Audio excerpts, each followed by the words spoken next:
até inclusive indo acompanhando depois, quando chegar na sua residência certinho, para você não, ter este material junto com a sua pesquisa.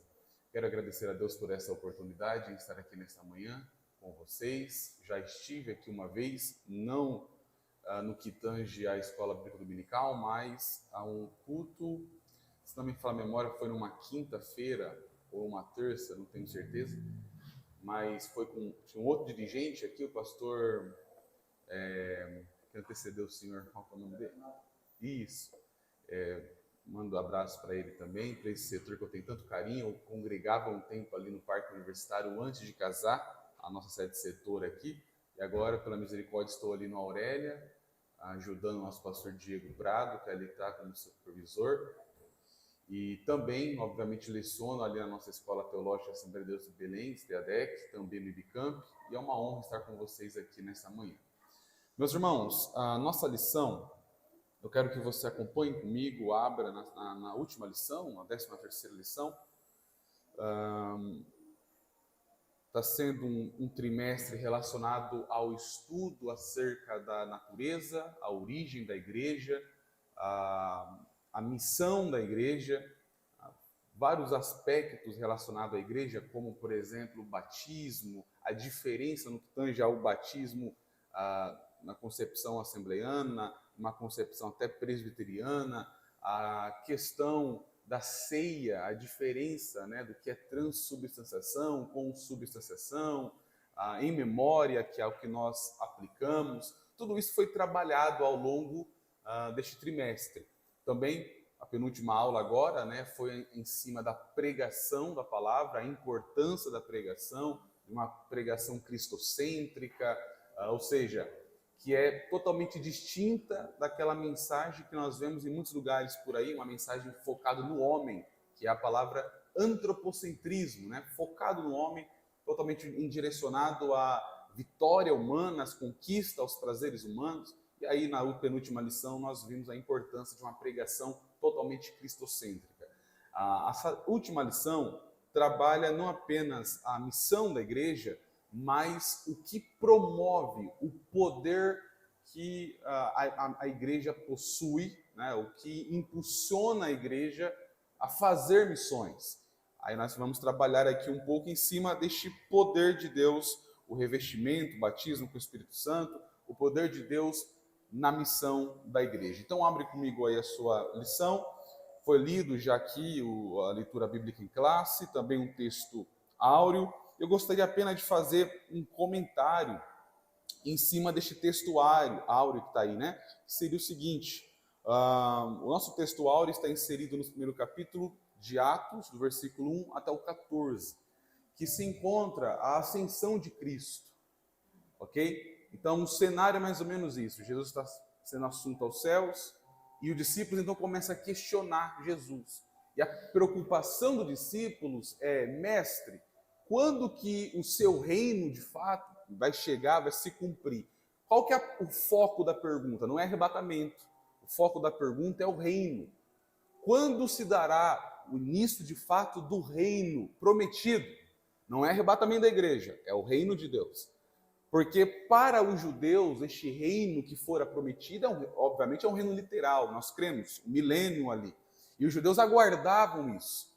E a expectativa escatológica dos judeus é justamente essa: é a entrada neste reino, é o acesso a esse reino literal. Somente com as cartas paulinas você vai ver um assunto mais voltado para uma escatologia relacionada ao arrebatamento da igreja, às bodas do Cordeiro, ao tribunal de Cristo. Somente com uma visão mais de Paulo, né, mais paulina, digamos assim. Os discípulos, a escatologia dos discípulos era focado neste reino. Por isso que a pregação de Jesus para os judeus era a mensagem do reino. Arrependei-vos, porque o reino de Deus está entre vós, né? O foco ali era este, que o rei do reino estava ali, que era Jesus. E os discípulos perguntam: quando acontecerá? Quando vai chegar de fato, ali no Monte das Oliveiras? Vai chegar o dia que vamos entrar neste reino, com precisão neste reino. E aí Jesus começa a falar para eles que, olha, não compete vocês saber sobre isso. Antes, fique em Jerusalém, até que do alto sejais revestidos de autoridade e de poder. Ou seja, em outras palavras, antes deste reino chegar, vocês precisam ser revestidos de autoridade, capacitados pelo Espírito, porque vocês vão ter muitas missões ainda para fazer, antes deste reino chegar entre vós. Então, o ponto crucial aí do contexto é o questionamento dos discípulos com Jesus, do fator escatológico, e Jesus falando assim, ó, esquece um pouco isso agora. Foque na missão que vocês têm a exercer. E para vocês exercer essa missão, vocês precisam ser revestidos. E para você ser revestido, fique em Jerusalém. Em oração, em consagração com Deus, fique em Jerusalém até que do alto sejais revestidos de poder. Então, o primeiro ponto que eu gostaria de falar é qual é a origem deste revestimento e dessa capacitação. Entenda, o poder que capacita a igreja não emana de homens. O poder que capacita a igreja não emana de até mesmo cargos políticos. Por mais que ajudem, temos vários benefícios com isso, obviamente, liberdade para pregar, etc. Só que o poder da igreja, pelo próprio Jesus falando isso, se emana de Deus, do Espírito Santo de Deus. É o que vai impulsionar a igreja a fazer missão. Tá? Então, o primeiro ponto que eu gostaria de trabalhar é essa, que, em primeiro lugar, a origem do poder pentecostal, a origem do poder do revestimento, ela é do Espírito Santo, ela é de Deus. Segunda coisa que nós precisamos entender, baseado neste texto áureo principalmente, qual o propósito do poder? Primeiro, a origem é de Deus, é do Espírito. Ok. Então não emana de homens, emana do Espírito Santo. Segundo, qual que é o propósito deste revestimento? Qual que é o propósito deste poder? E aí que começam as complicações. Por quê? Para muitos, o revestimento deste poder é apenas para falar em línguas no culto. E não é este o propósito específico. Para outros, o propósito deste revestimento é ser beneficiado financeiramente, como prega, por exemplo, a teologia neopentecostal. A teologia neopentecostal, com alguns eruditos por aí, Benny Hinn, entre outros, Kenneth Hagin, diz que o Espírito Santo promove riquezas, e riquezas que tangem a financeiro de fato, carros, apartamentos e etc. Mas pelo texto de Atos capítulo 1, qual é o propósito do poder de Deus? O propósito está no texto ali, e sereis a minha testemunha. Então, o propósito deste poder, isso eu estou apenas na parte introdutória com vocês, mas o propósito deste poder não se tange apenas em falar em línguas no culto, mas o propósito desse poder é te dar capacidade, dons, autoridade, para que você possa ser testemunha de fato de Jesus. E somente pelo poder de Deus, somente, que os judeus, no caso ali, o contexto original, né, o público-alvo de fato, somente pelo poder do alto, ia revestir os judeus para fazer missão, inclusive para samaritanos, que tinham uma inimizade entre eles. Coisa que, por exemplo, essa inimizade, os homens não conseguiam romper isso. A sociedade não rompia a briga entre judeus e samaritanos. Mas o poder que vem do alto é suficiente e capaz de revestir os irmãos e pregar até para samaritanos, até para aqueles que nós temos como adversário. É este que é o ponto, o propósito do poder de Deus. Uma vez que a inimizade entre judeus e samaritanos só poderia ser vencida pelo poder do Espírito Santo para levar a mensagem da salvação para fora dos limites de Israel. Então, o segundo ponto é este. Por que eu preciso ser revestido? Qual o propósito deste poder? Para mim testemunhar, para mim pregar, para mim proclamar. Segundo, a palavra testemunho que aparece ali, tá? É a palavra do grego mártire. A palavra mártire é justamente essa, poder que é um poder no que tange, mesmo você sendo morto, sacrificado, sendo queimado, sendo degolado, você não desiste de pregar aquela mensagem, mesmo como um mártir. O mártir era aquele que pregava, que proclamava, mesmo debaixo de perseguição. Então Jesus está falando em outras palavras assim, ó, o poder de Deus virá sobre vós, o dínamos, né, que aparece ali, o poder de Deus virá sobre vocês, e vocês, além de testemunhar para as nações, para samaritanos, para outros povos, além disso, este poder revestirá vocês com uma capacidade de que até diante da morte vocês permanecem fiel. Este que é o ponto. E é perceptível a diferença de Pedro antes do revestimento e depois do revestimento. Se você observar quando Jesus é preso e é levado para ser julgado no Sinédrio, os irmãos, os soldados ali, alguns homens, se reúnem ao redor de Pedro e começam, Pedro, João está ali junto também, e questionam. A Bíblia fala que uma mulher, uma serva, olha para Pedro e fala assim, você tem que ser preso junto também. Aí Pedro olha e fala assim, por quê? Não, porque você faz parte deste grupo, você prega junto com aquele Jesus que está sendo julgado, tem que ser preso. Aí Pedro fala assim, eu nunca vi esse homem, não conheço ele, estou por fora. Aí vem um soldado, um servo também, e fala assim, ó, você realmente tem que ser preso, tem que ser levado. E aí Pedro fala, eu juro que eu nunca vi esse homem na minha vida, estou passando aqui. Ou seja, é um homem que diante da adversidade nega, rejeita, diante da dificuldade, da crise. Ele não tem capacidade de romper o medo. Ele tem medo e por isso desiste, nega. Esse é o cenário de Pedro e dos discípulos também. É tão perceptível isso que mesmo depois daquele episódio, quando Jesus morre e mesmo ressuscitando, Jesus precisou se revelar para Pedro na praia, você lembra desse cenário, e a nossa epígrafe, que não é inspirada, obviamente, mas vale ressaltar essa informação, a epígrafe que aparece ali em João, diz que houve uma restauração em Pedro. Ou seja, mesmo depois de Jesus ressuscitado, e Pedro ter visualizado a ressurreição, Pedro precisava de uma restauração. Já para pensar nisso? Imagina você ver Jesus ressuscitado e nem isso for suficiente para te restaurar.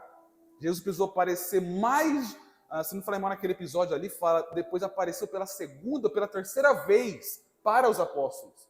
Ou seja, Jesus já tinha aparecido para Pedro outra vez, em casa, com os irmãos, no cenáculo, reunido com os irmãos ali, com as portas fechadas, segundo João, Jesus aparece no meio deles.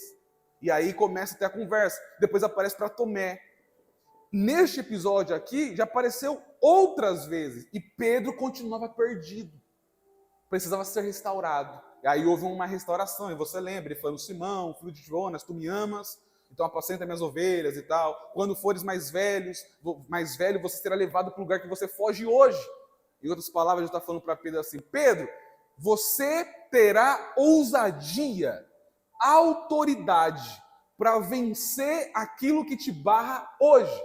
Quando você for mais velho, você entenderá isso. Ou seja, isso somente depois do revestimento da autoridade do Espírito Santo de Deus. Amém? É perceptível isso, essa questão. Segundo, o outro ponto onde nós entramos aqui nessa lição de fato, eu só não perguntei até que horas, pastor. 10h30, tá? Eu prometo que eu não vou ir muito longe, senão... Segundo ponto interessante que vale ressaltar é o poder de Deus, ele vem sobre nós com o propósito de nós sermos essas testemunhas. E isso é visualizado na igreja primitiva, por exemplo, que era uma igreja que testemunhava, e eu coloquei aqui, se você abrir em Atos capítulo 3, versículo 16, e Atos 16, 34, 3, 16 e 16 e 34, você vai ver que no poder do Espírito, a igreja fazia sinais e maravilhas. Inclusive, às vezes os sinais e maravilhas preparavam o ambiente para o testemunho da pregação. Então, o que eu quis incluir aqui nesse tópico, né?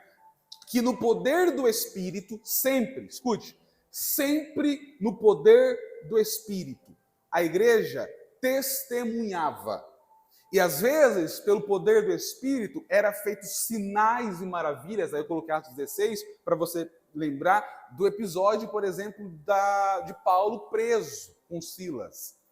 Houve um terremoto, o cárcere se abriu e tudo mais, só que quando houve uma oportunidade de testemunhar, Paulo se levanta e prega, e testemunha. Tá? Então, a igreja primitiva é muito nítida isso. Segundo, no poder do Espírito, a igreja pregava a palavra. Então, o revestimento de autoridade, o revestimento do Espírito Santo, além de fornecer sinais e maravilhas para preparar o ambiente para a testemunha, para a pregação, além disso, o Espírito Santo de Deus, no poder do Espírito, a igreja proclamava, testemunhava, pregava a palavra de Deus. Com base nisso, se você vê, olha que interessante, Atos capítulo 8, versículo 4, rapidinho. Atos 8 e 4.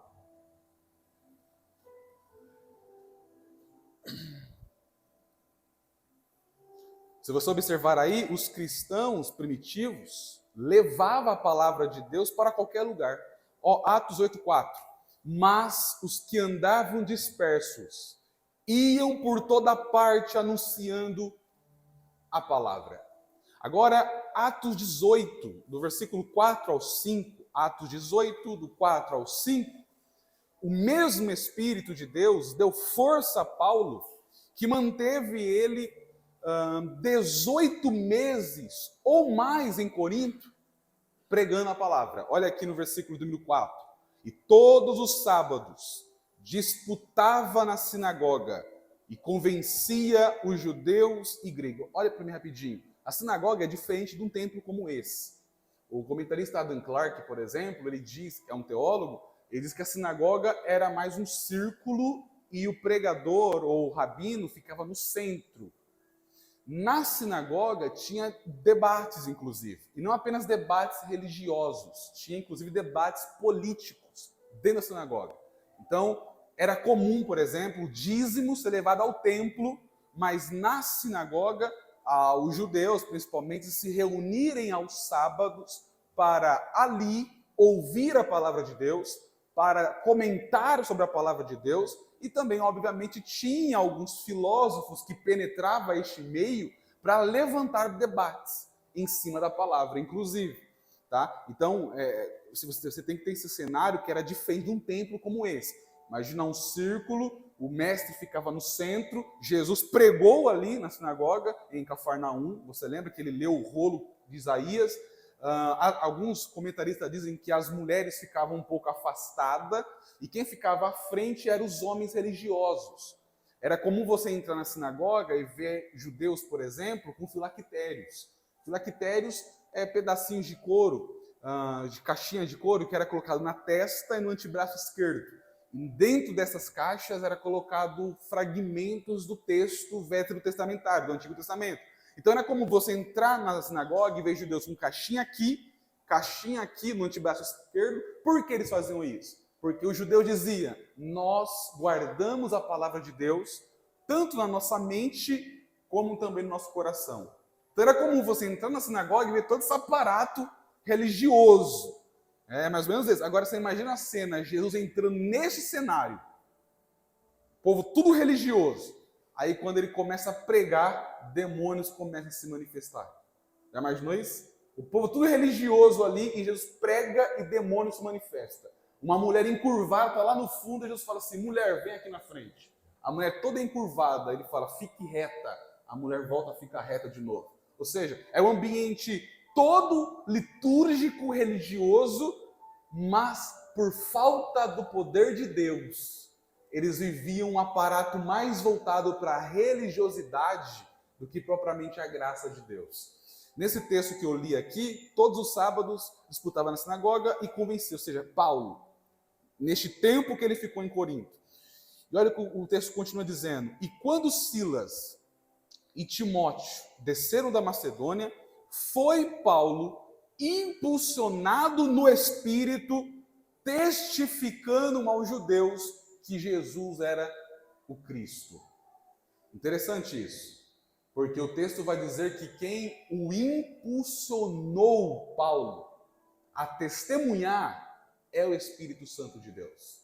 É aí que você entende o porquê ter irmãos e irmãs que mal fala de Bíblia, mal fala de Jesus. Pode observar, tem pessoas que você conversa, fala mais da vida dos outros do que de Jesus. Sabe o que falta naquela pessoa? O Espírito Santo para o impulsionar a falar de Cristo Jesus. Nessa manhã eu tenho certeza que o Espírito Santo vai impulsionar homens e mulheres aqui, jovens e crianças, a testemunhar o Espírito Santo no Parque Universitário, no Ouro Verde, Campinas, fora de Campinas, onde você for, que o Espírito Santo te impulsione a fazer isso. Outro texto interessante, apenas para a gente já de fato entrar aqui, Atos 19, eu li Atos 18, Atos 19, do versículo 10 a 11, você pode grifar aí inclusive, em Éfeso agora, acontece a mesma coisa. Provavelmente ali num período de 2 anos, mais ou menos, que eles trabalhou ali. Olha o versículo 10 e 11 do capítulo 19. E durou isto por espaço de 2 anos, de tal maneira que todos que habitavam na Ásia ouviram a palavra do Senhor Jesus. Assim, judeus como gregos. E Deus, pela mão de Paulo, fazia maravilhas extraordinárias. Então entenda, pelo poder do Espírito, a igreja primitiva cresceu. Por quê? A igreja pregava a palavra de Deus. E tinha sinais, tinha maravilhas, tinha a operação deste Espírito Santo. Tá? É só um ponto para você pensar isso aí. Nós precisamos do Espírito Santo para pregar a palavra, para ter sinais e para impulsionar o nosso desejo em fazer a obra missionária. Seja de uma forma transcultural, digamos assim, em outros povos, em uma outra cultura, ou missão, inclusive, na nossa escola, na faculdade, no nosso serviço. Quem nos impulsiona é o Espírito Santo. Quanto mais próximo eu estou dele, mais eu estarei envolvido nesta obra. Quanto mais distante eu estou dele, mais ausente eu estarei desta obra. Em terceiro lugar também, olhando apenas o texto áureo, é que você observa a extensão do poder. Então eu falei 3 pontos: a origem do poder, o propósito do poder e agora a extensão do poder. O texto diz: tanto em Jerusalém, como em toda a Judéia e Samaria e até aos confins da terra. A igreja precisa do poder para sair das 4 paredes e levar o evangelho à sua cidade, estado, nação, etnias. Sem poder, a igreja fica estagnada. A igreja fica estagnada. Interessante isso, porque a Bíblia diz que sempre foi o Espírito que impulsionava e que levava os discípulos aos lugares certos para pregar. Sem este poder, sem este revestimento, provavelmente por conta de medo, de perseguição inclusive, a igreja ficaria parada, a igreja ficaria estagnada. Tá? Por que você acha que a igreja pentecostal, se quiser puder abaixar só um pouquinho, eu acho que o microfone, eu acho que está dando essa microfonia, a igreja pentecostal é a igreja que mais cresce no mundo. Sabe por que isso? Porque é o Espírito Santo que faz a igreja sair das 4 paredes e fazer a obra missionária. Obrigado, meu irmão. Sem o Espírito Santo, a igreja não vive a koinonia, a palavra comunhão no grego. Sem o Espírito Santo, a igreja fica totalmente voltada para viver mais preocupado consigo mesmo do que com o próximo. Tá? Então nós precisamos do Espírito Santo para testemunhar, precisamos do Espírito Santo para sair das quatro paredes, nós precisamos do Espírito Santo para viver, inclusive, em comunhão com os outros. Sem o Espírito Santo, nem comunhão tem aqui numa igreja como essa. Agora vamos entrar aqui, então, de fato, na nossa lição, que é a doutrina do Espírito Santo segundo o evangelista Lucas. Interessante é que Lucas, ele tem uma visão sobre o Espírito Santo de uma forma tão profunda. Se você observar tanto o evangelho que Lucas escreve, como também o livro histórico, que é o livro de Atos que ele escreve, ele tinha um objetivo. Qual que era o objetivo de Lucas? Ele fala no capítulo 1 de Lucas e fala no capítulo 1 de Atos. O objetivo dele é apresentar a pessoa de Jesus, as pregações de Jesus e as obras de Jesus para um homem chamado Teófilo. Então, o propósito da escrita do Evangelho é apresentar a obra, pessoa e pregação de Jesus a Teófilo. Ok. E o livro de Atos, o livro de Atos dos Apóstolos, o propósito de Lucas é apresentar a obra da igreja e a obra do Espírito Santo, que impulsiona o crescimento da igreja, também para Teófilo. Tá? E Lucas, inclusive, vários eruditos, comentaristas, falam que ele, além de ser um médico, um doutor, ele também tem todas as características de um teólogo também. Pelo seu conhecimento, a forma dele trabalhar aquilo que nós chamamos de, no caso do Espírito Santo, pneumatologia, por exemplo, ou paracletologia, a doutrina do Espírito Santo. Se você estudar a doutrina do Espírito baseado em Lucas, irmão, é fantástico. Como ele trabalha a questão do batismo com o Espírito Santo, a evidência inicial do falar em línguas, o revestimento, a autoridade, o enchimento da plenitude do Espírito, a forma que ele aplica essa questão de doutrina sistemática a isso, né, a pneumatologia, é fabulosa. Então, ele tinha todas as características também de um teólogo. Tá? O Evangelho, tanto de Lucas quanto o livro de Atos, isso está aqui na nossa revista, ambos escritos pelo evangelista Lucas, revelam o ministério do Espírito Santo na vida de Jesus e na primeira igreja como uma necessidade imperiosa. Agora, guarde essa informação, que é importante. Olhando as narrativas de Lucas, tanto o Evangelho como o Atos dos Apóstolos, é perceptível três coisas. Primeiro, você observa a ascensão de Jesus, ou seja, ele é assunto aos céus. Depois que ele é assunto aos céus, baseado na pena lucana, digamos assim, né? Quando ele é assunto aos céus, o texto diz que o Espírito desceu. Então ele foi assunto aos céus e houve uma descensão. O Espírito desceu. Depois que o Espírito Santo desce, houve uma expansão. Tá? Então, ascensão, descensão e expansão. A igreja, a pregação de Jesus ficava concentrada em Jerusalém. Quando ele é assunto aos céus e o Espírito desce, esse Espírito impulsiona a igreja a ir até os confins da terra. E aí agora houve uma expansão. Você vai ver crente em tudo que é lado, meu irmão.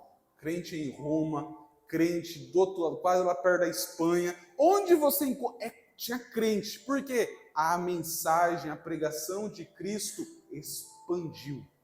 Tá? Então, só uma observação que é perceptível aí no escrito de Lucas. Outra coisa que o texto diz, e o tópico 1 aqui, é o enchimento do Espírito, o tópico 2, né? O enchimento do Espírito como uma experiência necessária. Aí o escritor faz uma abordagem, o Senhor Jesus só começou seu ministério depois de ser cheio do Espírito Santo. Interessante isso, porque se você olha, por exemplo, Filipenses capítulo 2, versículo 5, o texto diz o seguinte, que Jesus, de sorte que haja em vós o mesmo sentimento que houve também em Cristo, que mesmo ele sendo em forma de Deus, ele esvaziou-se a si mesmo, aí a palavra grega é kenosis, esvaziou-se a si mesmo, tomando a forma de servo.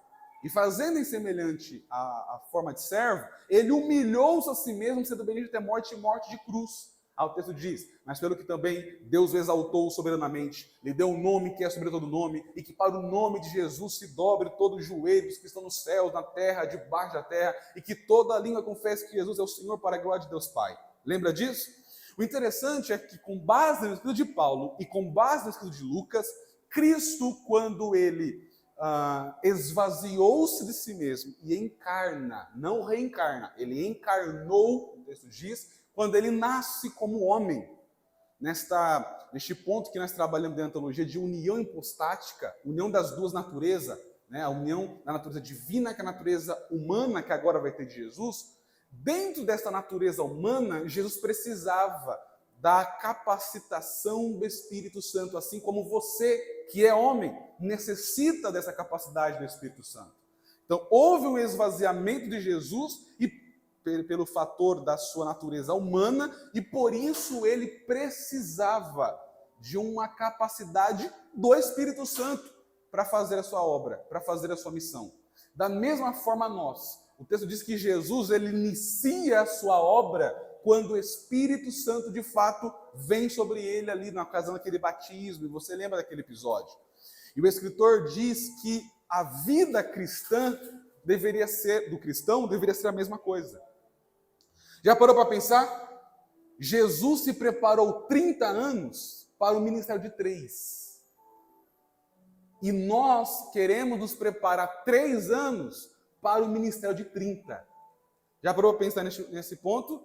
Tem muita gente que quer pregar, mas não se prepara. Tem muita gente que quer dar aula, mas não se prepara. Até fala assim, não, mas você sabe, né, Juan? Primeiro eu preciso buscar as coisas, bom emprego, boa profissão. Não, você tem que buscar isso. Mas entenda, se Deus te chamou para a chamada, para a obra dele, para a vocação, priorize a obra dele. Estude, se prepare para pregar. O texto diz que Jesus só começou o seu ministério quando teve uma capacitação do Espírito Santo dentro de sua natureza humana. O crente precisava ser da mesma forma. Mas sabe qual é o problema? Por conta da necessidade, e eu entendo isso, eu não sou pastor de igreja ainda, mas eu entendo essa questão. Por conta da necessidade, nós às vezes levantamos pessoas. Só que às vezes essas pessoas que nós levantamos não está preparada, nem no que tange ao intelecto, ao conhecimento bíblico da palavra, ao conhecimento básico, nem no que tange ao lado espiritual. A pessoa não é revestida do Espírito, a pessoa não é batizada com o Espírito Santo, a pessoa não tem experiências com Deus. Aí sabe a probabilidade de uma pessoa dessa? A pessoa que não tem experiência com Deus, a pessoa, todas as suas atitudes, ser debaixo da carne, ser diante de uma atitude, debaixo de uma vontade humana, de um desejo humano. Por isso que nós falamos que o homem, para a obra de Deus, precisa do Espírito. O obreiro, por exemplo, é o que nós falamos na nossa doutrina, para você ser levantado como um presbítero, etc., você precisa deste batismo, deste revestimento com o Espírito, para que você tenha uma sensibilidade ao Espírito de Deus, e não tomar uma atitude desenfreada, porque sabemos disso, que quando o homem peca, o homem, por conta de Adão, a natureza humana é caída, o imago Dei foi desfigurado, e agora o homem vive debaixo de uma luta constante, que Tiago fala, que nós somos tentados segundo a nossa própria epitomia, que é a concupiscência. Nós somos segundo as nossas próprias concupiscências, ou seja, é uma tentação interna. Nós somos tentados segundo as nossas próprias vontades, nossos próprios desejos. E sabe quem é a única pessoa que pode nos ajudar a vencer esses desejos da carne? É o Espírito de Deus. Somente o Espírito Santo tem o poder de fazer o homem vencer o velho homem. Interessante isso, que Jesus ele inicia ali o seu ministério depois de ser cheio do Espírito Santo. Outra coisa que o escritor diz, que a experiência, então, baseado nisso, ela não é uma opção, mas ela é necessária.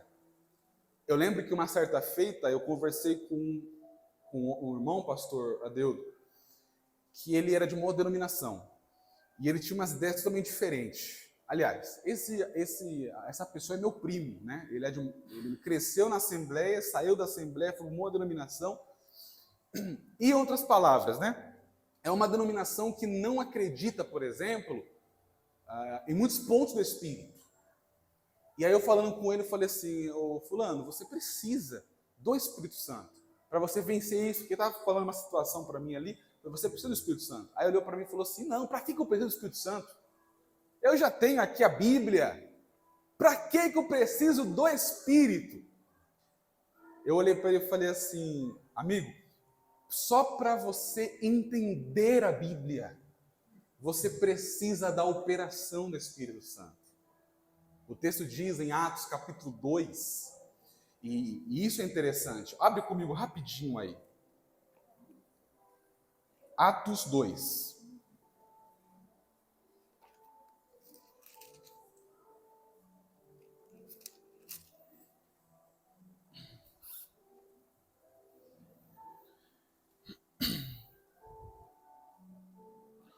Olha o versículo de número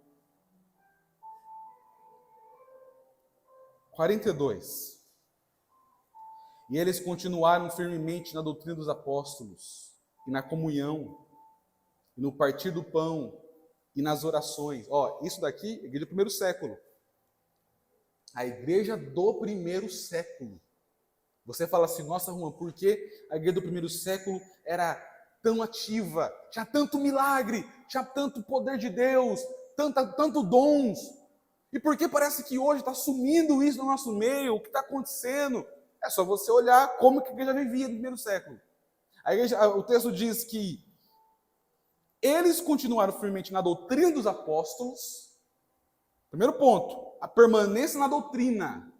Ou seja, eles não permaneciam em um ensino, por exemplo, místico, focado apenas no campo do empirismo, do sentimento, e nem até mesmo voltado para uma doutrina agnóstica ou até mesmo uma doutrina dos saduceus, que não cria na parte espiritual das coisas. Tinha várias doutrinas, Paulo fala isso. Paulo faz doutrina de homens, Paulo faz doutrina de demônios, e Paulo faz doutrina de Deus. A igreja permanecia naquilo que os apóstolos ensinaram. Ou seja, não havia dúvida.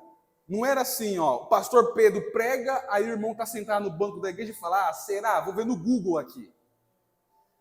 O pastor Pedro pregava e a igreja falava assim, verdadeiramente eu creio nisso que está falando. Aí o texto continua dizendo que na comunhão, koinonia, a comunhão no partir do pão, ou seja, eles tinham comunhão com os seus gostos, com os seus desejos, com os seus propósitos. Um orava pelo outro, um conseguia um emprego, o outro agradecia a Deus pelo emprego do outro. Comunhão é isso, meu irmão. Agora, olha para o nosso contexto. Se um consegue um cargo eclesiástico, o outro já fica um cara fechado. Se um prega no domingo, o outro emburra a cara porque o pastor não deu oportunidade para ele pregar. Me fala, onde que está a comunhão aí? Outro ponto que o escritor diz aqui, Lucas fala, é que eles estavam em comunhão e nas orações.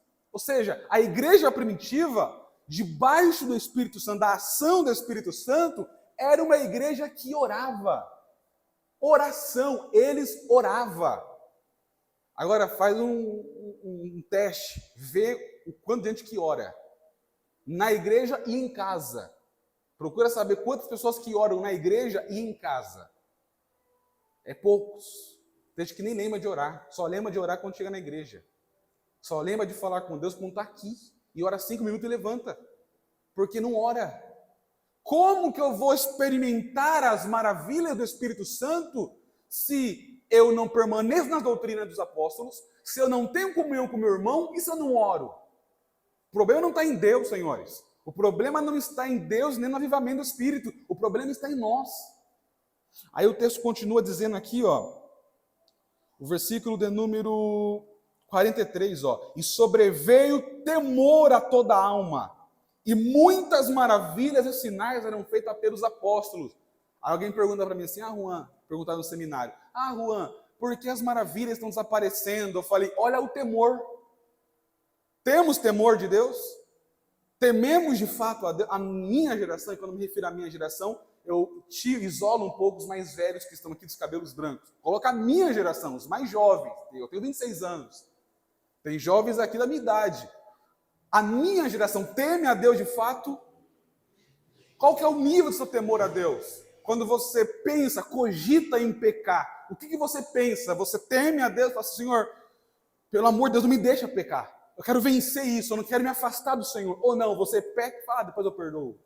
O texto diz que além da oração, a igreja tinha temor. E por conta disso, tinha sinais e maravilhas. Não é oposto, não é diferente. Não é sinais primeiro para depois temor. É temor primeiro para depois sinais. Entendeu isso? Aí, se você continuar o texto, só eu li por conta disso, o versículo número 47 diz assim, ó. Louvando a Deus e tendo favor de todo o povo. E o Senhor acrescentava diariamente à igreja os que estavam sendo salvos. Já para analisar isso? Qual que é o papel da igreja? Buscar esse revestimento e essa capacitação. Buscar a oração, pela oração, ter comunhão, orar para viver uma vida de comunhão com Deus e com a igreja. Porque João fala isso. João fala que o crivo que revela se nós somos íntimos de Deus ou não, não é o quanto de hebraico e grego que eu sei.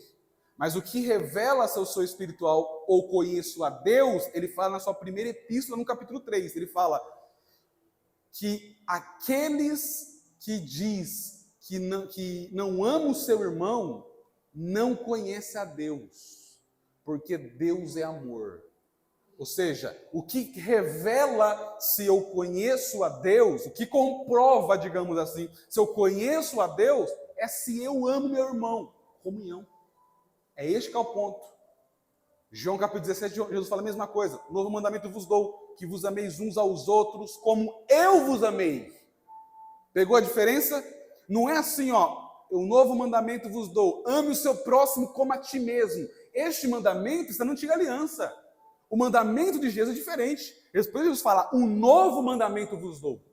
A antiga aliança era, ame o seu próximo como a ti mesmo. O novo mandamento é, ame uns aos outros, como eu te amei. Observa, é novo mandamento, é novo tipo de mandamento no que tange a um modelo deste amor. O modelo de amor na antiga aliança era o próprio homem. Eu só posso te amar a partir do momento que eu me amo primeiro. Então, eu só vou alimentar a sua barriga a partir do momento que a minha barriga está alimentada. Agora, Jesus muda o modelo. Jesus fala assim, agora você tem que amar, não como você ama a si mesmo, mas você tem que amar o seu irmão, como Cristo amou a igreja. O modelo muda, a extensão deste amor muda. A extensão é muito mais abrangente, porque o amor de Deus é muito maior do que o amor do homem. Voltando aqui, o texto diz que o Senhor acrescentava à igreja quem iria sendo salvos. Que é isso que é fantástico. O papel da igreja é buscar esse revestimento de autoridade, comunhão, oração e tal, e temor a Deus. Mas o papel do Espírito Santo é Ele que convence o perdido dos seus maus caminhos. É o Espírito Santo que traz almas aqui para essa igreja. Nós podemos sair evangelizando todo dia, entregando panfleto no meio do sol todo santo dia. Se o Espírito Santo não agir, não tem convenção, não tem conversão. Se o Espírito Santo não operar, não tem salvação. Por isso que eu digo, pregadores, eu falo para os pregadores isso, não é você que produz efeito no seu sermão. Eu, Juan, posso berrar, sou pentecostal, eu posso berrar, eu posso mandar você levantar a mão, balançar o sermão, fazer isso, fazer aquilo. Todo este aparato é um efeito externo, mas somente o Espírito Santo de Deus pode produzir um efeito dentro do pecador, dentro do homem. Então a necessidade, o enchimento do Espírito, Não é uma opção para a igreja ou para o obreiro, é uma necessidade. É uma necessidade. Amém? Vamos continuar aqui. Outra coisa que o tópico 3 ele aborda é o enchimento do Espírito como uma experiência concreta. Também mostra que o enchimento do Espírito ocorre como uma experiência concreta na vida do crente. O livro de Atos retrata a experiência pentecostal como um acontecimento objetivo, não subjetivo. Podia ser vista, ouvida. Dentre os muitos sinais, um se sobressaía sobre os demais: o falar em línguas estranhas. Agora, o escritor aí vai fazer uma defesa que nós chamamos a defesa da teologia pentecostal. Temos várias teologias no Brasil e no mundo. Tá? Se você pegar, por exemplo, alguns alemães, ele tem uma teologia mais liberal. Não crê na ressurreição de Jesus, não crê na historicidade de Jonas, de Jó, por exemplo. Defende Deutero Isaías, vários Isaías. E no Brasil, principalmente, nós temos uma teologia muito conhecida, que é a teologia do cessacionismo. O que seria a doutrina do cessacionismo, essa teologia? É a não crença nas continuidades dos dons. Essa teologia, ela é ensinada em algumas igrejas por aí, inclusive as mais tradicionais, como presbiteriana, com todo respeito aos irmãos, mas eles têm uma teologia um pouco diferente. Para eles, os dons do Espírito Santo encerraram no primeiro século da igreja. Entendeu? Então, se você conversar, por exemplo, com um desses teólogos que tem essa visão, ele vai falar para você: não, eu não creio no falar em línguas, eu não creio no dom de cura, eu não creio na interpretação de línguas, eu não creio em nada disso, porque tudo isso foi uma ferramenta do Espírito para o primeiro século. Não para nós, somente para os apóstolos, somente para o primórdio da igreja. É a teologia cessacionista. Tá? Então temos várias teologias, irmãos. Inclusive temos uma famosa agora aí que está crescendo, principalmente nos Estados Unidos, que logo vai chegar no Brasil com uma forma mais forte, que é a famosa mortalidade condicional da alma. Qual que é a ideia que eles defendem? É semelhante ao que os adventistas defendem da aniquilação. Lembra que algumas seitas defendem que quando o ímpio ele é lançado no inferno, ele não é, quando me refiro ao inferno, me refiro ao lago de fogo de fato, né? Não ao temporário, mas à eternidade de fato. O ímpio, quando ser lançado lá, será destruído, vai deixar de existir. É a ideia que algumas seitas têm. O ímpio vai ser lançado no sofrimento, a segunda morte ali seria a destruição total da pessoa. A pessoa não vai existir mais. Ora, irmãos, só que a Bíblia diz que o lago de fogo é eterno.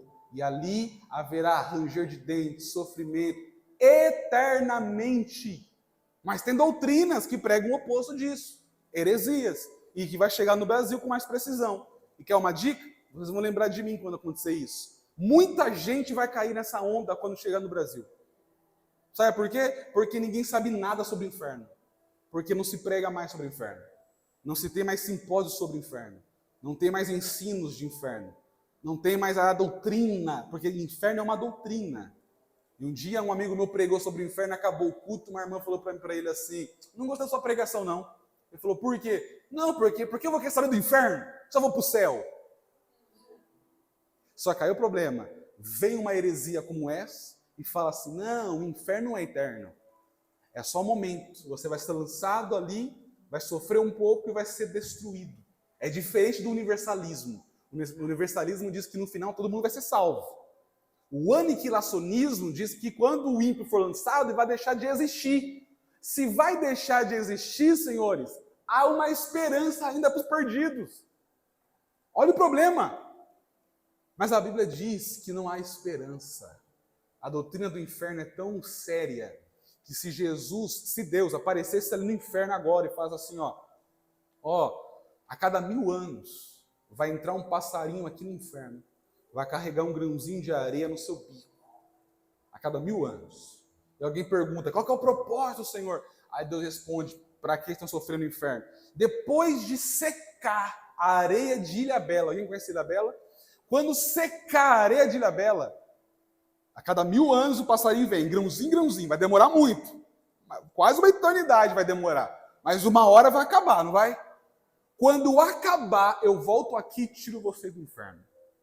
Se Deus falasse isso, haveria esperança. Mas entenda, quem for para o lago de fogo, saberá que dali não sairá nunca mais. E é isso que mais vai destruir a pessoa lá dentro. É saber que aquilo nunca vai terminar. Mas eu creio que aqui ninguém vai para lá, né?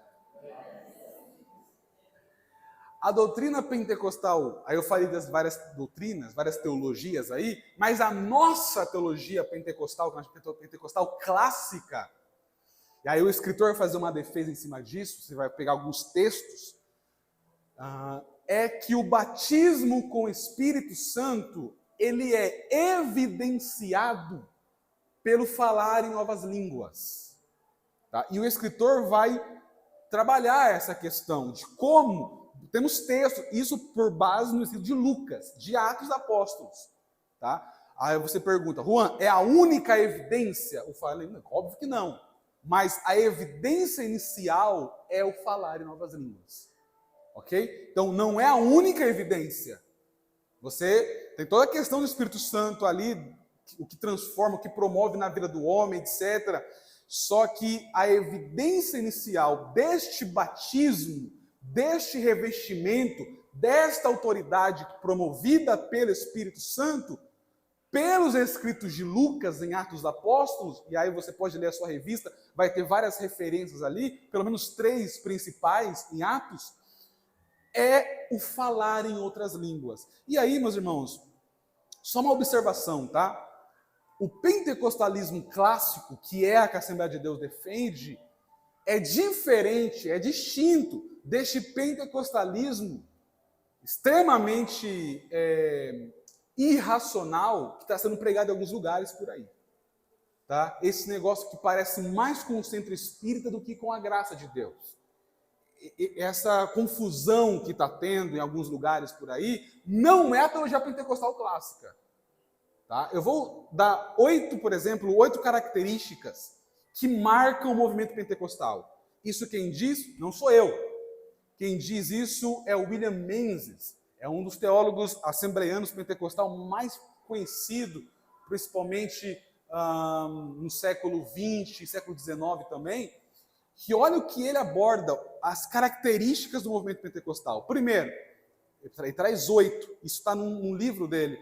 Enchimento do Espírito, é a primeira característica, que, por exemplo, o sensacionista não tem. Segundo, compromisso com evangelismo e missões. Tá? É uma característica pentecostal. Se você estudar a história do pentecostalismo, que inclusive nós na STADEC colocamos essa matéria para o CFO, para o curso de formação de obreiro, e também nós colocamos para a teologia isso. Por quê? Porque a nossa escola teológica Assembleia de Deus, ela é confessional. Então, ela defende a teologia pentecostal clássica. Defende outros seminários por aí, a nossa vai abordar a história do pentecostalismo. No mundo, no Brasil, a história e a teologia de fato, desde da sua base, do seu método de interpretação, uma interpretação que nós chamamos de dispensacionalista, etc. Trabalha toda essa visão de um pentecostal clássico. Mas vamos voltar aqui que eu não quero ser muito difícil nessa palavra. Terceiro, fé firme. É uma terceira característica do pentecostal. Uma fé firme por conta do Espírito Santo. Por conta do Espírito Santo. Tem senhoras aí, irmãos, que não sabem nem ler nem escrever. Não tem conhecimento filosófico, não tem conhecimento teológico, não tem conhecimento bíblico de uma forma profunda, de contexto geográfico, etc., mas tem uma fé firme. Por quê? Porque o Espírito Santo ali impulsiona. Tem uma chama dentro dela. Minha avó tem 91 anos, não sabe nem ler nem escrever, a minha avó. Não sabe nem ler nem escrever. Mas se você chegar lá 5, 4 da manhã, está de joelho. Fé firme. Ela nem está conseguindo ir na igreja mais por conta da idade. Mas você chega na casa da minha avó, 4 da manhã, ela está lá, Senhor, abençoa meu filho tal, fulano de tal, fulano de... Ela fica 1 hora só falando de fulano, citando nomes. Abençoa um, abençoa outro, abençoa outro, abençoa um. Fé firme. 4, expectativa. 5, realidade, ou seja, a expectativa de um pentecostal, a realidade de um pentecostal, ela é diferente. Qual que é a expectativa que nós temos? A expectativa que nós temos é que um dia, no abrir e no fechar de olhos, os que estão morrendo, que estão mortos, descansando em Cristo hoje, eles serão ressuscitados. Depois nós que estivermos vivos seremos arrebatados e transformados seremos. E aí a nossa expectativa é que a igreja será livrada da ira. É a nossa expectativa, diferente das teologias distintas aí por aí. E a nossa realidade, por conta disso, por conta dessa busca do Espírito Santo, William Mendes aborda que a realidade do pentecostal é diferente, focado nas coisas do Espírito, no batismo, no revestimento. E aí entra o 6º ponto, a adoração com entusiasmo. Já entrou com todo respeito, tá? Mas já entrou em algumas igrejas por aí que durante o culto não tem adoração com entusiasmo, parece mais uma missa, parece mais um velório, não tem entusiasmo nenhum. Agora entra no culto pentecostal para você ver. No culto pentecostal pode estar cantando os louvores, as músicas mais calmas. Vai ter 1, 2 irmãos lá no fundo levantando a mão, outros chorando enquanto canta. Sabe o que é isso? É o entusiasmo com adoração com entusiasmo. 7º ponto, a comunhão enriquecedora. Aí o William Mendes aborda a questão de como o movimento pentecostal causou essa comunhão, inclusive na social, de negros com brancos de fato. Tem toda uma história por detrás disso. Tá? Como o movimento pentecostal revolucionou a sociedade no que tange a comunhão. E por último, que ele aborda, né, a autoridade da Bíblia. Então entenda, para nós pentecostais, a Bíblia é o ponto maior da revelação de Deus. A primazia do culto tem que ser a Bíblia, tem que ser a palavra de Deus. Porque nós entendemos, como John Wesley aborda, o quadrilátero wesleyano que ele defende, que é as 4 formas de Deus se revelar. E John Wesley fala assim que o ponto maior da revelação de Deus é a palavra. Por que isso? Porque o texto diz, a palavra de Deus, Hebreus 4:12, ela é viva e ela é eficaz. Viva! Por isso que nós somos pentecostais. Porque nós não nos alimentamos de uma palavra morta, nem de uma filosofia humana. Nós alimentamos uma palavra que é viva. Segundo, é eficaz. Sabe o que é isso? Possui poder em si mesmo. Não é eu que produzo efeito no meu sermão, mas é a própria palavra que produz efeito. Por quê? Ela é eficaz. Ela é suficiente. O escritor de Hebreus continua. Ela é uma espada que penetra até alma e espírito. Olha que interessante a analogia que o escritor faz. Ele compara a palavra de Deus como uma espada. Interessante isso, porque espada não é uma ferramenta que consola. Espada é uma ferramenta que fere. E a palavra de Deus, ela fere. Agostinho de Hipona, no seu livro Confissões, ele fala assim, Senhor, tu feriste-me com a tua palavra. E quando, Senhor, eu fui ferido pela tua palavra, a surdez do meu ouvido foi rompido. A palavra fere. Jonas Madureira, no seu livro Inteligência Humilhada, ele fala que a única forma do homem buscar o episcopado, a vida ministerial, é quando o seu orgulho foi penetrado pelo poder da palavra. Alguém falou para mim um dia, quando eu tinha 18, 19 anos, Juan, a teologia vai esfriar você. Aí quando eu fui da teologia, mais crente eu virei. Sabe por que isso? Porque realmente tem teólogos que quando vão para a teologia, esfria, incha. Mas sabe o problema? É porque a palavra não feriu o seu orgulho. Aí a pessoa vai para a teologia para depois vomitar a teologia no púlpito. E aí é um orgulhoso, é um soberbo. Mas quando você foi ferido pela palavra, quando a palavra penetrou o seu ego, meu irmão, pode estudar. Que todo aquele conhecimento vai te prostrar diante de Deus. Aí o texto continua dizendo assim, que ela vai até alma e espírito, juntas e medulas. E aí eu pergunto para você, onde fica o ponto entre alma e espírito? Você sabe me responder? onde fica este ponto entre alma e espírito. Sabendo que o homem é tricotômico, né? Corpo, alma e espírito. Onde fica este ponto? Aí um dia, pastor Adeudo, eu perguntei para um mestre em teologia. Falei, professor, com base em algum livro que eu não li ainda, onde fica este ponto? O professor falou para mim assim, Juan, faço a mínima ideia. Aí eu perguntei para um professor de psicologia. Falei, professor, com base em livros antropológicos, seculares mesmo. Onde fica o ponto entre alma e espírito? Ele olhou para mim e falou, Juan, faço a mínima ideia. Aí eu entendi uma coisa, que onde o teólogo não conhece, onde o psicólogo não consegue alcançar, onde a poesia não entra, onde a música não entra, onde nem mesmo eu consigo tocar com bisturi em mim, só tem uma coisa que toca. E é por isso que a palavra é autoridade. Deixa eu correr aqui então as características mais distintas do batismo do Espírito Santo, voltando aqui para esse ponto primordial, é que na nossa doutrina pentecostal, entenda, o batismo com o Espírito Santo, ele é distinto da regeneração. Ok? Então, uma coisa é quando você é salvo pela graça, o Espírito de Deus vem sobre você, você é salvo, você é regenerado. Agora, a nossa doutrina, entenda aquilo que nós chamamos de doutrina subsequente, ou seja, ela é depois do homem regenerado. Então, é distinto no que tange a regeneração, e ela é subsequente depois que o homem já alcança a salvação, o homem pode ser revestido pelo Espírito Santo. Em algumas ocasiões até aparece junto em alguns momentos.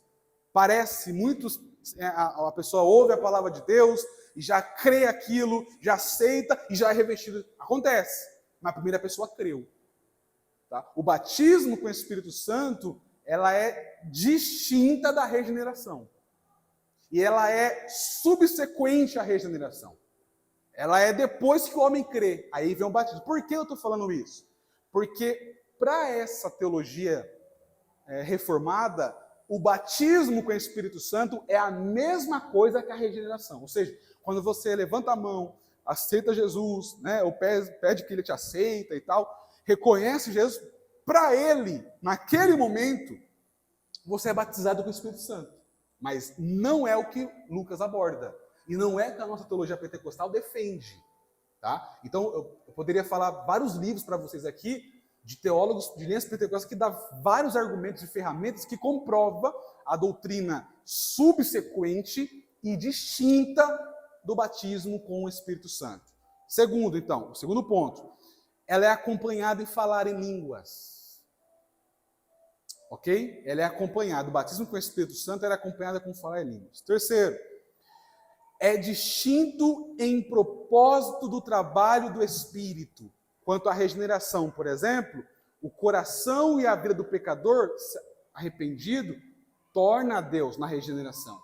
No batismo vem uma capacidade, um revestimento de poder de Deus para que este homem testemunhe e pregue a palavra de Deus.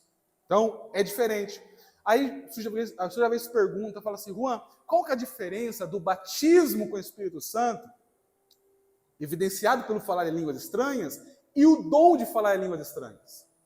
E o dom de fato de falar em línguas estranhas. Eu coloquei aqui, nesse slide, depois eu vou mandar para o pastor, e ele pode até encaminhar para você depois, alguns pontos, propósito da língua. Coloquei primeiro, no caso do batismo com o Espírito Santo, o propósito é a evidência inicial deste batismo.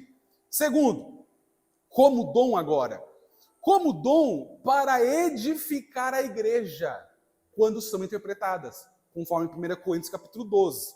Terceiro, como um sinal para os incrédulos, para que eles crê, também está em 1 Coríntios capítulo 14, versículo 22. Ou seja, o dom de línguas foi dado para a edificação da igreja e foi dada para testemunha, para pregação, para sinais, para os incrédulos, para que eles crê. Quarto, como uma provisão dada por Deus para oração e louvores eficazes. Aí, 1 Coríntios capítulo 4, 14, versículo 2, fala que aquele que ora em línguas, o seu espírito ora bem, mas o seu entendimento fica sem fruto. Ou seja, foi dado ao homem para que ele tivesse uma comunicação profunda com Deus. Mesmo que ninguém, nessa oração pessoal, digamos assim, que ninguém está entendendo nada, aquele que está orando em línguas está sendo edificado, porque o seu espírito ora bem. Então, em todos esses casos que eu citei, que eu listei para vocês aqui, as línguas são as mesmas em essência, mas elas diferem em propósito. Então, como dom, serve mais para edificar a igreja, serve mais para sinais, para os incrédulos. Agora, no batismo com o Espírito Santo, ele é um revestimento individual do homem, do ser do homem, e aí este batismo com o Espírito traz essa evidência do falar em novas línguas estranhas. Tá? Eu coloquei aqui, eu listei para vocês alguns pontos, mas não vai dar tempo para trabalhar isso. Só quero entrar agora no tópico 2, senão eu tenho 10 minutos apenas para falar esse ponto agora. O Espírito Santo capacitando testemunhas. Primeiro, no livro de Atos, é possível perceber o ensino da capacitação do Espírito Santo sobre diferentes perspectivas, né? Primeiramente, o Espírito capacitando líderes para o desempenho da obra de Deus. Depois, vemos também que não era só os que faziam parte do colégio apostólico que eram cheios do Espírito, mas pessoas comuns também eram revestidas do poder do alto. Então, dentro da narrativa de Lucas, você vai ver o revestimento do Espírito para a liderança da igreja, você vê Pedro, você vai ver João, todos revestidos de poder, mas também você vai encontrar pessoas comuns, e quando me refiro a comuns, é pessoas que até então você não vê nenhum movimento que tange pregação, a ensino, são pessoas até desconhecidas à primeira instância. Outros foram chamados para servir à mesa, né? Como no caso de Filipe ali, chamados para servir à mesa, enquanto tinha pregadores, pessoas que pregavam a palavra, etc. Eles foram chamados para servir à mesa, para cuidar ali, como diácono, inclusive, etc. E outros, como Ananias, que ninguém nunca ouviu falar de Ananias. Mas o texto diz que desconhecido, um ilustre desconhecido, a nossa revista fala, o Espírito de Deus veio até ele e Deus falou para ele assim, levanta, vai até a rua chamada direita e lá você vai encontrar um homem que está cego 3 dias. Estenda a mão sobre ele e você vai ver o que Deus vai fazer, o que eu vou fazer com ele. Aí Ananias pergunta, quem que é ele, Senhor? Aí o Senhor fala, é Saulo. Aí Ananias fala assim, mas Senhor, será que é ele mesmo? Ele que tem que ser salvo? Ele, Saulo, o perseguidor da igreja? Aí a graça responde para Ananias assim, vai, porque ele é para mim um vaso escolhido. Não foi você que escolheu ele, Ananias. Foi eu que escolhi ele. E agora estou levando você lá, cheio do Espírito Santo, para você orar por ele, para que ele possa ser um vaso escolhido na minha mão. Estevão e Filipe, que haviam sido escolhidos para servir à mesa, também estavam fazendo sinais e prodígios pelo poder do Espírito Santo de Deus. Ou seja, fica patente que Deus não tem uma classe privilegiada, como era na antiga aliança, que o Espírito de Deus se manifestava de uma forma mais profunda na vida de reis, profetas, juízes, sacerdotes. Agora não. Agora, na dispensação que nós chamamos de dispensação da graça, o Espírito Santo de Deus, como fora proferido por Joel e confirmado, testificado por Pedro, agora vem sobre toda a carne. Vossos filhos profetizarão, vossos velhos terão sonhos, terão visões. Os mais velhos, os mais novos, jovens, crianças, quem quiser pode alcançar ser cheio do Espírito Santo de Deus. Vamos continuar aqui, então, além de capacitar, então, a liderança, além de capacitar os mais simples, os mais comuns, o Espírito Santo capacita a igreja também, é o terceiro ponto do tópico 2. No contexto literário do Doutrina de Lucas, a igreja do Novo Testamento é vista como uma portadora de uma missão profética. Atos 2,17, Eu não vou demorar muito aqui, porque nós já falamos um pouco dessas características da igreja do primeiro século, mas diz que nela há um ministério profético de todos os crentes. Ou seja, todos os crentes ali da igreja experimentavam este impulsionamento do Espírito Santo, essa obra do Espírito Santo de Deus. O contexto de Atos mostra que o testemunho, pregação, não é apenas individual. O crescimento das igrejas em Atos estava associado ao testemunho dado pelos grupos de crentes capacitado pelo Espírito Santo de Deus. A síntese do tópico 2 é a capacitação do Espírito Santo é evidenciada na vida de suas testemunhas, repercutindo ao seu redor. O que o escritor quis abordar aqui nessa síntese, né? Quando você é revestido de poder, cheio do Espírito Santo, não tem um propósito de apenas você ser beneficiado. Isso tem que impactar aqueles que estão ao seu redor. Entenda isso. Isso tem que impactar, seja na pregação, seja numa oração que alguém pede para você, seja numa visita que você faz, seja numa oração, inclusive de janta, de almoço, que você faz e algum incrédulo está ali e naquela oração fervorosa com o Espírito Santo, o incrédulo fala, eu quero isso. A capacitação do Espírito Santo te trará autoridade para você ser testemunha. Precisamos disso, irmãos. Precisamos disso para viver de fato o avivamento no nosso Brasil. Para viver de fato o que é avivamento, precisamos do Espírito Santo e buscar a capacitação do Espírito Santo de Deus. Jonathan Edwards, uma certa feita, pregava com tanto poder do Espírito Santo, e a pregação dele, vocês já conhecem a história, provavelmente tem um livro que chama, inclusive da CPAD, Pecadores na Mão de um Deus Irado. Ele pregava essa mensagem, falava sobre o inferno, pregava a mensagem.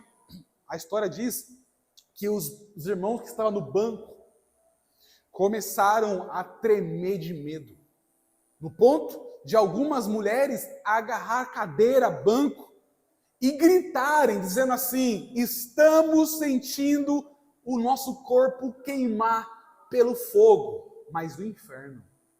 A pregação pelo Espírito Santo de John Tyson foi tão poderosa que ele começou a falar sobre o inferno, pecadores na mão de um Deus irado, a justiça de Deus implementada no inferno. Ele começou a trabalhar esse ponto que o povo ali começou a tremer de medo. Sabe o que aconteceu? Sabe qual foi o efeito dessa pregação fervorosa? Nas ruas de madrugada não se via uma alma. Onde estava tudo ali fumando, bebendo, não se via uma alma. E a história diz que nas casas ouvia-se clamores. E os clamores eram assim, Deus, tenha misericórdia de nós. Aviva, Senhor, a nossa igreja. Como o pregador Jonathan Edwards pregou, Senhor, perdoa-nos. Aí a história diz que a cidade foi tão impactada pelo poder da pregação, pelo Espírito Santo, que eles esperavam um arrebatamento naquele dia. Olha que interessante isso. Imagina, se nós tivermos isso, essa expectativa de que hoje o arrebatamento vai acontecer, você busca a Deus, você ora, você sai daqui orando, você chega em casa, vai fazer comida orando, você vai almoçar orando, você pode não orar 2 horas de joelho, mas você não fica 3 minutos sem orar dentro de você. É isso que você precisa. Vou terminar porque já deu meu horário, 2 minutos. Tópico 3, o Espírito Santo como fonte geradora de missões.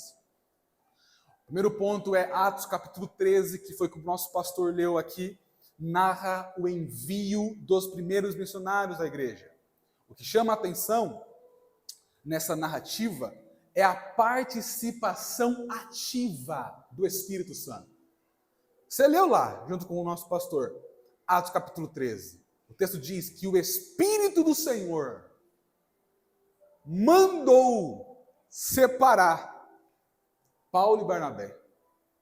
O Espírito do Senhor. Primeiro, é uma igreja que orava. Era uma igreja que buscava comunhão. E era uma igreja que tinha uma sensibilidade à voz do Espírito Santo de Deus. Sabe o que é isso? Aqui na igreja, quem levanta é o Espírito. Quem vai colocar para pregar no domingo vai ser o Espírito. Quem vai levar para a obra missionária será o Espírito. Quem vai preparar empresários para dar oferta, para ajudar a obra de Deus, será o Espírito Santo. Isso é a dependência do Espírito Santo. A igreja primitiva dependia.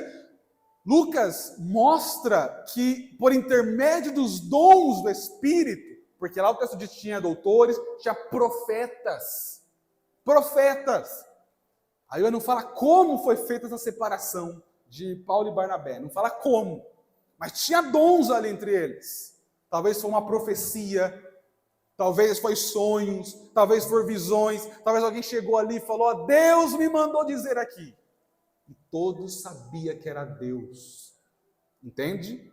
Não é essas profecias de Pix aí não. Era Deus. Não é essas mensagens de frases de efeito, porque hoje em dia a profecia está sendo assim, ó. Assim do Senhor, eu conheço você, formei você no seu ventre, sou Deus na sua vida. Irmão, isso é frase de efeito, meu irmão. Compra aquelas tirinhas que tem um monte de texto bíblico, né? As palavras-chave lá, um monte de texto. Você vai ver aquilo. Se você afundar, as águas não vão te submergir. Se você passar pelo fogo, não vai te queimar. Está na Bíblia isso. Mas a pessoa pega textos isolados, formula uma frase de efeito e coloca, assim diz o Senhor. E aí cresce. Aí tem gente que tem um monte de agenda por aí. Mas na igreja primitiva não era assim. Porque se porventura alguém aparecesse falando e não ser o Senhor, o Espírito de Deus testificava. Lembra de Atos 16? Paulo e Silas estão indo para a oração e tinha uma moça que o texto diz que tinha um espírito de adivinhação e dava lucros. Irmãos, para dar lucros é porque acertava. Adivinhações dela acertava. Então, meu Deus, sua mãe, o nome dela é tal. Se fosse hoje, o CPF dela é tal. O RG dela é tal. O povo, uau, tó dinheiro. Você vai casar com Bertana, fulano gosta de você. Era assim. Quando essa moça viu Paulo e Silas, ela também acertou. Ela falou, vocês são homens de Deus. E vocês estão indo para a oração. Imagina você falando, quem falou para ela que a gente está indo na oração? Quem que revelou para ela isso? Aí o Paulo falou, eu sei quem é. Olhou para ela e falou, espírito maligno, sai dela.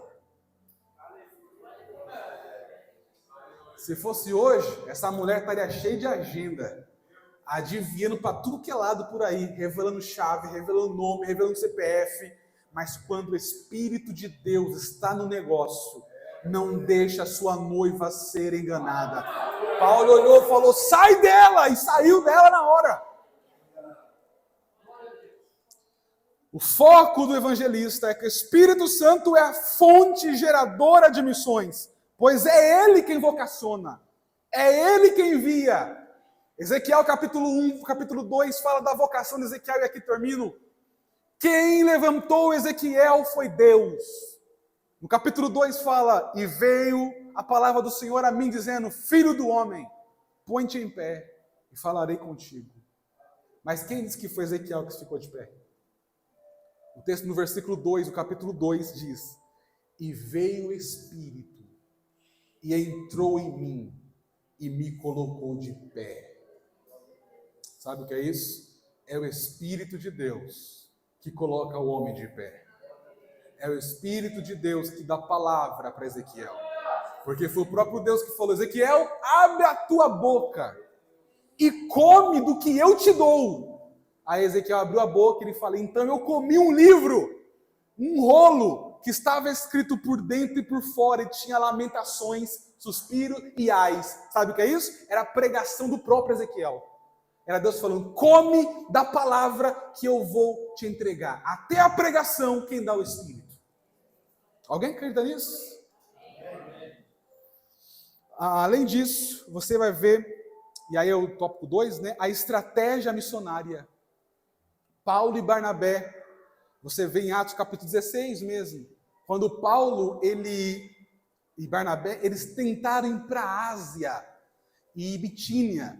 Lembra desse episódio? Aí o texto fala assim: e o Espírito de Deus nos impediu de ir para Bitínia e para a Ásia. Olha que interessante isso, né? Já parou para pensar? Você fala assim, ó, eu vou ali pregar hoje. A gente que prega, eu vou ali na igreja tal pregar. Aí o Espírito impede de você pregar. Já imaginou isso? Isso é dependendo do Espírito. Quem faz a agenda de Paulo e Barnabé é o Espírito. Ele fala, vou pregar em Betina. Aí o Espírito fala, não vai. Vou pregar não vai. Aí acontece que ele dorme, tem um sonho ali, o texto fala que veio um jovem em sonho. Veio um jovem da Macedônia, olhou para ele e falou, Paulo, atravessa a Macedônia e vem nos ajudar. A Bíblia fala que quando Paulo foi para a Macedônia, você sabe, quando ele chega na cidade de Macedônia, primeiro lugar ali, Filipos, quando ele chega ali, ele prega, já tinha uma moça, uma vendedora de púrpura, aceita Jesus. Depois ele encontra essa menina que tinha espírito de adivinhação, liberta ela, se converte. Aí ele vai preso junto com Silas, lançado no cárcere, acontece um terremoto, um carcereiro está ali, ele prega e o carcereiro se converte. É o Espírito Santo que está fazendo a agenda de Paulo e Silas. Paulo falou, vou para a Ásia. E Jesus fala, o Espírito Santo fala, não vai. Você vai para Filipos, você vai ser preso, você vai sofrer, mas a pregação será feita e almas vão se converter. Não basta só o desejo de fazer missões. Precisa da orientação do Espírito. É Ele que faz a agenda. É Ele que vai nos guiar. É Ele que vai nos levar para lugares certos, momentos certos. Escute isso nessa manhã. As portas que vão se abrir, vai se abrir porque o Espírito quis abrir. Mas as portas que não se abrir, foi o Espírito de Deus impedindo você de se frustrar. E termino agora.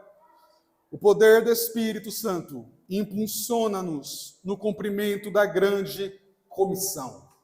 Meus irmãos, entenda isso. A nossa teologia é diferente da Testemunha de Jeová. A Testemunha de Jeová entende que o Espírito de Deus ele é uma força ativa. Sabe o que é uma força ativa? Imagina ligar e desligar essa luz aqui. É uma força ativa. É aquilo que liga e desliga. Mas a nossa teologia vai além. A nossa teologia ensina que o Espírito Santo não é uma força ativa. Ele é uma pessoa. Amém? Amém. Se ele é uma pessoa, nós entendemos que o Espírito Santo ele habita em nós. Você já ousou, não responda, mas você já ousou acordar um domingo de manhã e sequer conversar com a sua esposa ou com seu esposo em casa? E você vai tomar café da manhã ou com a sua família e você não conversa? Não fica um climão na casa, um clima ruim? Pergunta a você, com base na nossa teologia pentecostal, que o Espírito Santo é uma pessoa e habita em nós, como que está o clima dentro de você? Quanto tempo faz que você não conversa com o Espírito Santo? Quanto tempo faz que você não acaba dialogando, conversando com o Espírito de Deus? Força ativa, eu ligo e desligo quando eu quero. É a teologia ariana, é a teologia de Testemunho de Jeová. E alguns crentes parece que vivem na prática assim. Vem no culto pensando que o Espírito de Deus só vai ligar aqui. Não, eu vou, o dia inteiro eu estou totalmente desviado. Aí eu chego no culto, vem Senhor, vem sobre nós. Vem Espírito de Deus, batiza, revela. Aí acaba a bênção apostólica, desliga. Vai embora, não falo mais com o Espírito Santo. Tem gente que pensa que o Espírito é como um pensamento da teologia, do gênio da lâmpada mágica. Você raspa a lâmpada, o gênio sai, você pede, faz 3 pedidos, depois o gênio tem que voltar para a lâmpada para não virar uma maldição. Tem gente que vem para o culto, pede e acabou. Mas nós entendemos que o Espírito Santo, ele não quer apenas nos encher uma única vez no culto no domingo, mas o Espírito Santo quer que nós vivamos na plenitude do enchimento deste Espírito. A igreja de Atos dos Apóstolos foi batizada em Atos 2, mas se você continuar as narrativas de Lucas, depois você lê Atos inteiro, você vai ver, e o Espírito de Deus encheu, o Espírito de Deus encheu, mesmo eles sendo batizados, tinha de todos os cultos enchimento do Espírito, porque é um enchimento que nunca para. Nós seremos cheios, cheios e cheios até a eternidade. Meu desejo é que o Espírito de Deus seja próximo de você, te impulsione a fazer a obra de Deus, te impulsione a testemunhar, a pregar o Evangelho, mesmo com perseguições ou sem perseguições, mesmo com falsidades ou sem falsidades. Que o Espírito de Deus gere em você um avivamento na sua alma e no seu espírito, que possa transformar a sua vida e a sua casa para a glória de Deus. Deus abençoe vocês. Muito obrigado pela oportunidade e desculpa, pastor, pelo tempo que eu passei.